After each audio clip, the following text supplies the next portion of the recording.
एक गांव में गोपाल नाम का एक आदमी रहता था। वो अपने घर के पास छोटी सी जमीन पर सब्जियां उगाया करता था। खेतों में सब्जियों की पैदावार बढ़ाने के लिए लोग अपने खेतों में बहुत सारे उर्वरकों को डाला करते थे। लेकिन गोपाल ऐसी किसी चीज का इस्तेमाल नहीं करता था जिससे उसकी सारी फसल को कीड़ा खा जाता था। शायद इसलिए उसकी सब्जियां बहुत अच्छी नहीं होती थी और लोग भी उसकी सब्जियों को बहुत कम खरीदते थे, जिससे उसका घर बार चलना बड़ा मुश्किल था। दूसरी तरफ सेठ घर पर आकर उन्हें धमकी दिया करता था। गोपाल अपनी सब्जी की टोकरी उठाकर घूमता घूमता थक कर एक पेड़ के नीचे बैठ जाता है। सुबह से शाम होने वाली है, लेकिन अब तक मुझसे किसी ने सब्जी नहीं खरीदी।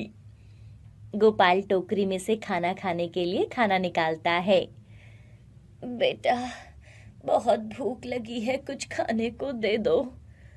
आ जाओ बाबा, आप ये खाना खा लो, मैं घर जाकर खा लूंगा। गोपाल अपने हिस्से का सारा खाना उस बाबा को दे देता है। बूढ़ा बाबा गोपाल का खाना खा लेता है। तुम दिल के बहुत अच्छे हो, देखना भगवान सब अच्छा करेगा। और वो बाबा वहां से चला जाता है। दूसरी तरफ सेठ घर पर आकर उन्हें धमकी दिया करता था। इधर रोजाना की तरह आज भी गोपाल खाली हाथ ही घर लौटता है। आज भी कुछ नहीं बिका भाग्यवान, 1 रुपए तक की कमाई नहीं हुई। ऐसे कैसे चलेगा बोलो, घर पर बिल्कुल भी दाना पानी नहीं है, ऊपर से चारों ओर इतने सारे कर्ज हैं।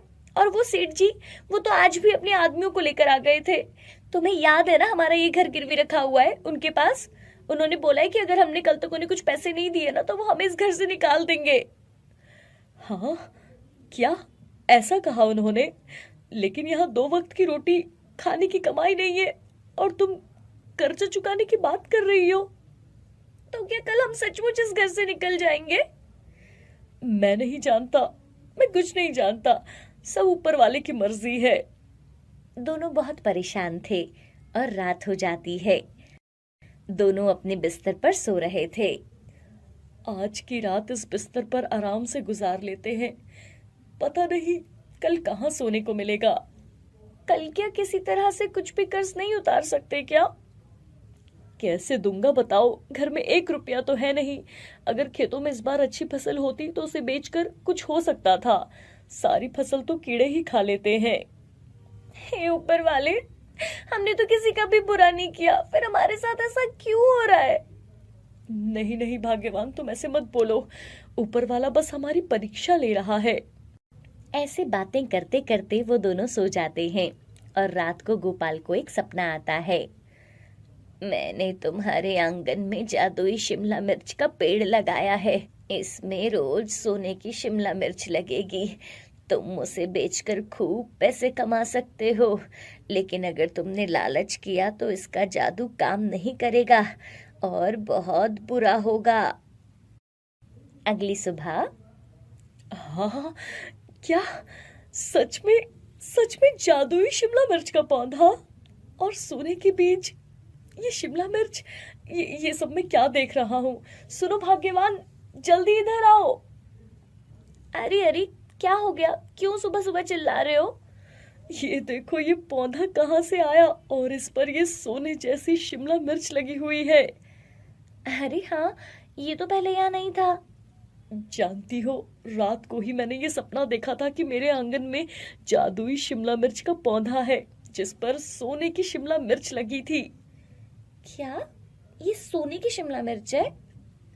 गोपाल उस सोने की शिमला मिर्च को तोड़ता है। मैं अभी इसे बेचकर आता हूँ। गोपाल सोने की शिमला मिर्च लेकर बाजार जाता है और उसे सुनार को बेच देता है और उसके बदले उसे खूब सारे पैसे मिलते हैं। और गोपाल पैसे लेकर अपने घर आता है और रास्ते में आते समय खूब सारा राशन भी लेकर आता है। अरे भाग्यवान, ये लो, खाने के लिए सब्जियां और दाल चावल मैं सब कुछ लेकर आया हूँ। जल्दी से अब कुछ अच्छा सा खाना बना दो। और हाँ, ये कुछ पैसे हैं, इसे संभाल कर रख लो।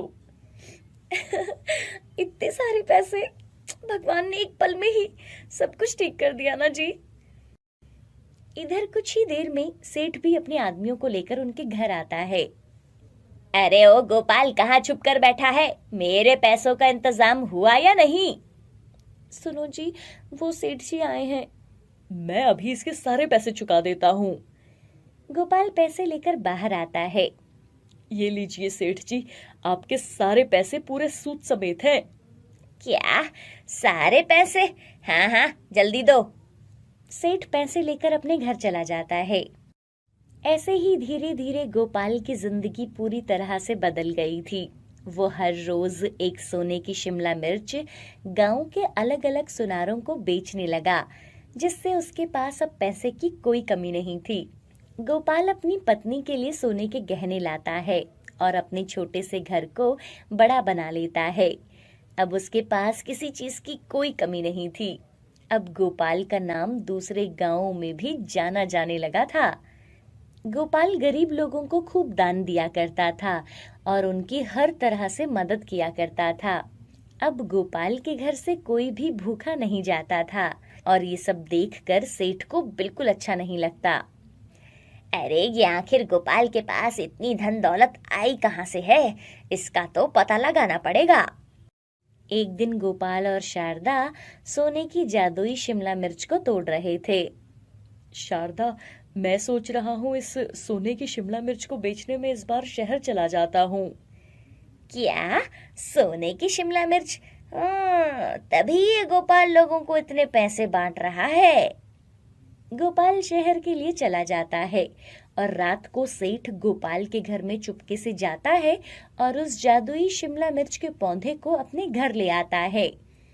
अब देखना, ये जादुई शिमला मिर्च मेरे घर के आंगन में मुझे खूब सारी सोने की मिर्च देगी।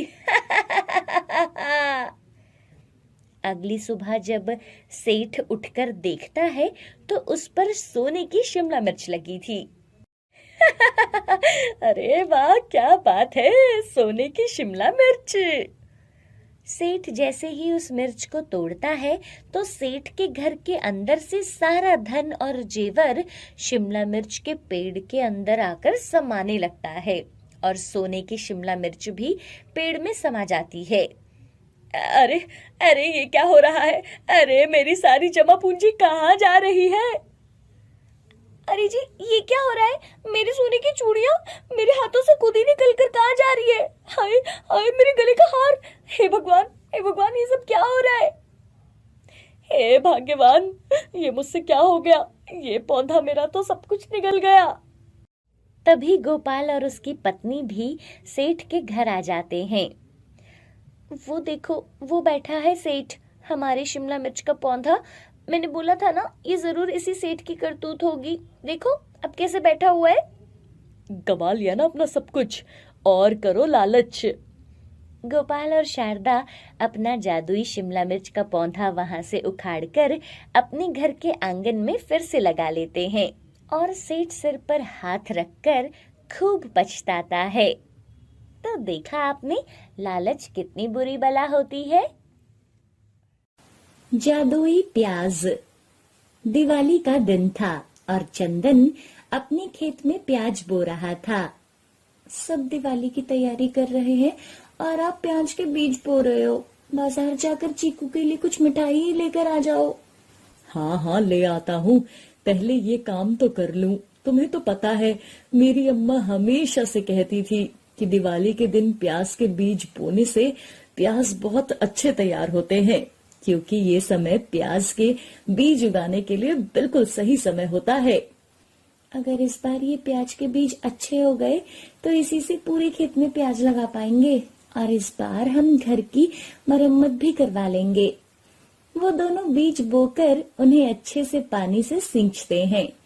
ऐसे ही कुछ दिन बीत जाते हैं और सर्दी भी बहुत बढ़ जाती है। मैं सोच रहा हूँ क्यों ना प्याज के बीजों को घास से ढक दूं, नहीं तो ठंड में कोहरा पड़ने से हमारे उगे हुए प्याज सूख सकते हैं। चंदन की पत्नी नीतू भी उसकी बात से सहमत हो जाती है और दोनों अपने खेतों में जाते हैं और जो प्याज के छोटे छोटे पौधे थे वो उन्हें घास से ढक देते हैं। कुछ दिनों के बाद रात का समय था सब अपने घरों में सोए हुए थे। तभी जोर जोर से कुत्तों के भौंकने की आवाज आने लगती है। अरे, इतने कुत्ते क्यों भौंक रहे होंगे? कहीं आवारा जानवर तो खेत में नहीं घुस आए? चंदन जल्दी से उठकर अपने खेतों में जाता है। चंदन देखता है कि उसके खेत में जो घास थी वो एक जगह से उठी थी। चंदन जैसे ही थोड़ी और घास उठाता है तो उसे वहां पर एक चमकने वाला मुकुट जैसा कुछ दिखाई देता है। अरे, ये क्या चमक रहा है? चंदन उसे उठाता है और देखता है। तभी वहां एक जिन्न प्रकट होता है। चंदन जिन्न को देखकर डर जाता है। अरे, कौन हो तुम? मैं जिन्न हूँ और मेरा मुकुट तुम्हारे हाथ में है, जो भागते समय इस खेत में गिर गया था। और अब मैं तुम्हारे साथ हूँ। मैं तुम्हारा गुलाम हूँ। बोलो, मैं तुम्हारा क्या काम कर सकता हूँ? मेरे खेतों में आवारा जानवर आते हैं। तुम मेरे खेतों का ध्यान रखो, कोई भी जानवर इस खेत में ना आए। ऐसा कहकर चंदन उस चमकती चीज को साथ लेकर अपने घर चला आता है और उसे अपने घर में पड़े एक संदूक में छुपा देता है। इधर जैसे ही आवारा जानवर और नीलगाय का झुंड खेतों में आता है तो जिन्न सबको वहां से भगा देता है और ऐसे ही पूरी रात बीत गई थी। अगली सुबह जिन्न चंदन के घर आ जाता है। अरे, तुम यहाँ क्यों आए हो? अब कोई भी जानवर खेतों में नहीं आ रहे हैं। तुम मुझे कोई और काम बताओ।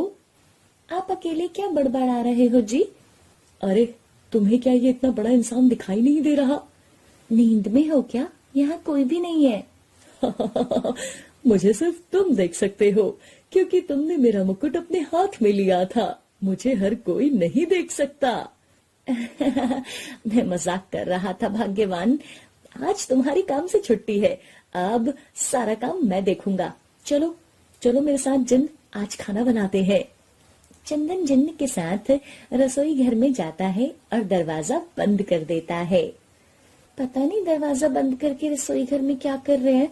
आज तक तो इन्होंने कभी चाय तक नहीं बनाई और आज खाना बना रहे हैं। इधर जिन्न तरह तरह के खाने बनाने लगता है और कुछ ही घंटों में मिठाई और अच्छे अच्छे व्यंजन वो बना देता है। मुझे जल्दी और काम बताओ। जाओ, मेरा सारा खेत जोत दो। उसके बाद जो प्याज के बीज तैयार हुए हैं उन्हें सारे खेतों में लगाना है। चंदन के ऐसा कहते ही जिन्न खेत में चला जाता है। दरवाजा खुलते ही चंदन की पत्नी किचन में जाती है और वो वहाँ तरह तरह का खाना और व्यंजन देखकर हैरान हो जाती है। अरे, ये सब आपने कैसे बना दिया? तुम दोनों बस अब खाना खाओ। और वो तीनों खाना खाने लगते हैं। वाह पिताजी, इतना अच्छा खाना तो मैंने कभी नहीं खाया और ये मिठाई तो बहुत ज्यादा स्वादिष्ट है। दूसरी तरफ कुछ ही घंटों में जिन्न सारा खेत जोत देता है और प्याज के तैयार बीजों को भी वो पूरे खेतों में बो देता है। अब बताओ मैं और क्या काम करूं? अब तुम ऐसा करो, सारे प्याज के पौधों को पानी डाल दो। जिन्न खेतों में पानी डालना शुरू कर देता है। चंदन भी अब बहुत खुश था। उसका सारा काम अब बड़ी आसानी से हो रहा था। ऐसे ही कुछ दिन बीत जाते हैं। जिन्न द्वारा लगाए प्याज कुछ ही दिनों में बहुत अच्छे तैयार हो गए थे। गांव के लोग भी चंदन के खेतों को देखकर तरह तरह की बातें बनाने लगे थे। इस बार चंदन ने अपने खेतों में न जाने कौन से जादुई प्याज लगाए हैं। मैंने इतने बड़े बड़े प्याज तो कभी नहीं देखे। अरे, मैंने तो सुना है कि चंदन को किसी ने भी खेतों में काम करते नहीं देखा, फिर भी उसका काम न जाने कैसे हो जाता है, जैसे कोई भूत हो जो उसका सारा काम कर रहा है। लेकिन ऐसे कैसे हो सकता है? अब क्या जाने क्या बात है, बस उसे तो जादुई प्याज मिल गए हैं। ऐसे सब लोग तरह तरह की बातें बनाने लगे थे और पूरे गांव में चंदन के खेत में लगे जादुई प्याज की बातें होने लगी थी। इधर जिन्न भी चंदन के वो सब काम करता था और रात को जानवरों से खेतों की सुरक्षा भी करता था। एक दिन चंदन की पत्नी घर में संदूक में अपना कुछ सामान ढूंढ रही थी और वो चमकते हुए मुकुट को देखती है। अरे, ये क्या है और ये यहाँ कैसे आया? इधर जिन्न प्याज को मंडी बेचने के लिए बांध रहा था और चंदन उसे काम करते हुए देख रहा था। तभी अचानक जिन्न घर की तरफ भागने लगता है।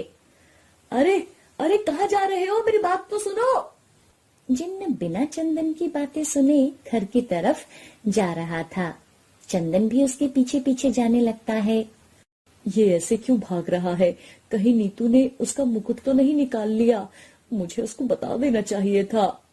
ये सोचते हुए चंदन जिन्न के पीछे पीछे भाग रहा था। नीतू उस मुकुट को लेकर कमरे से बाहर आती है। तभी अचानक से उसके सामने जिन्न आ जाता है। मुझे क्या काम करना है, जल्दी बताओ। नीतू जिन्न को देखकर डर जाती है और डरते हुए मुकुट नीचे फेंक देती है। तभी वहां चंदन आ जाता है। नीतू, इसे कुछ मत देना। इधर जिन्न मुकुट को नीचे पड़ा देखता है तो वो उसे जल्दी से उठा लेता है और अपने सर पर लगाकर वहां से गायब हो जाता है। इधर चंदन अपना सर पकड़ लेता है। ये सब क्या था? कौन था वो जी? और वो अचानक कहाँ गायब हो गया? उसके बाद चंदन अपनी पत्नी नीतू को सारी बात बताता है। क्या मतलब? इतने दिनों से हमारे खेतों में वो जिन्न सारा काम कर रहा था? हाँ, जब से वो आया था तब से सब कुछ बहुत अच्छा हो रहा था। मेरी प्याज की फसल पूरे गांव में सबसे अच्छी हुई थी। जो भी हुआ सब अच्छा हुआ। आखिर वैसे भी हम कब तक उस बेचारे को अपना गुलाम बनाकर रखते? कह तो तुम सही रही हो, जब वो नहीं था तब भी तो हम अपना काम खुद ही कर रहे थे। उसके बाद चंदन फिर से खेतों में जाता है और जो प्याज खेत से निकाले थे उन्हें बेचने के लिए सब्जी मंडी जाता है। अरे वाह, क्या प्याज है! ऐसे प्याज तो मैंने आज तक नहीं देखे। तुम मुझे अपने सारे प्याज बेचना, मैं तुम्हें इनका सबसे अच्छा दाम दूंगा। चंदन खुशी खुशी प्याज उसे बेचता है और उसे अच्छे पैसे भी मिलते हैं। ये रखो, आज के पूरे 20,000 रुपए आए हैं। अब ऐसे ही हर रोज चंदन प्याज लेकर बाजार जाता और उन्हें मंडी में बेच देता। इस बार उसने बहुत अच्छे पैसे कमाए थे। कुछ भी हो, उस जिन्न ने ना इस बार हमें जादुई प्याज दिए हैं। ऐसे प्याज हम तो क्या आज तक कोई भी नहीं उगा पाया होगा। सही कह रही हो तुम। ये प्याज कोई साधारण प्याज नहीं, बल्कि कोई जादुई प्याज ही है।